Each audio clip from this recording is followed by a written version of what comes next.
क्या आप जानते हैं कि ब्रह्मांड के पालनहार भगवान विष्णु को अपनी ही पत्नी के वियोग का शाप क्यों मिला था और क्यों रामायण के महायुद्ध में वानरों ने ही उनकी सहायता की? इसका गहरा राज छिपा है श्री भक्तमाल की इस प्राचीन और रहस्यमयी कथा में। यह कहानी है देवर्षि नारद और पर्वत ऋषि की। दोनों ही घमंड और कामदेव के प्रभाव में एक सुंदर राजकुमारी श्रीमती पर मोहित हो गए थे। विवाह की ऐसी चाह जगी कि दोनों ने एक दूसरे से छिपकर भगवान विष्णु से मदद मांगी।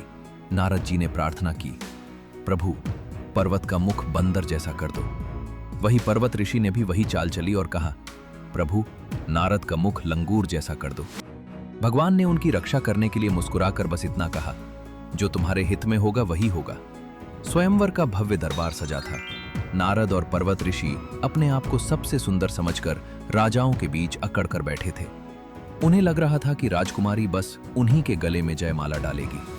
लेकिन राजकुमारी को वहां ऋषियों के स्थान पर दो भयानक जानवर दिखाई दिए। सभा में सन्नाटा छा गया।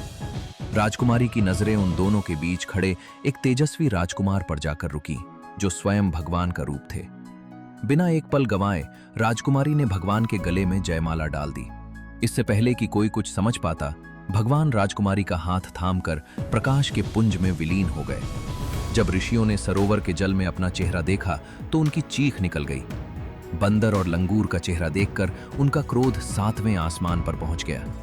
उन्होंने सीधे वैकुंठ की ओर उंगली उठाई और गरज कर श्राप दिया, हे विष्णु, क्योंकि तुमने हमें बंदर बनाया और हमें स्त्री के वियोग में तड़पाया, इसलिए मृत्युलोक में तुम्हें भी अपनी पत्नी का वियोग सहना होगा। और याद रखना, तब यही वानर तुम्हारी सहायता के लिए आएंगे। बाद में जब क्रोध शांत हुआ और ऋषियों को भगवान की असली लीला का एहसास हुआ तो वे उनके चरणों में गिर पड़े। लेकिन भगवान ने मुस्कुराते हुए कहा कि यह सब उनकी ही योजना थी।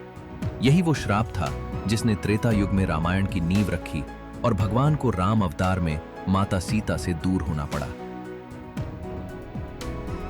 यही है वो रहस्यमयी कारण जिससे भगवान राम को माता सीता का वियोग सहना पड़ा। कैसी लगी आपको प्रभु की ये लीला? कमेंट्स में जय श्री राम जरूर लिखें और ऐसी ही अद्भुत कथाओं के लिए हमसे जुड़ें।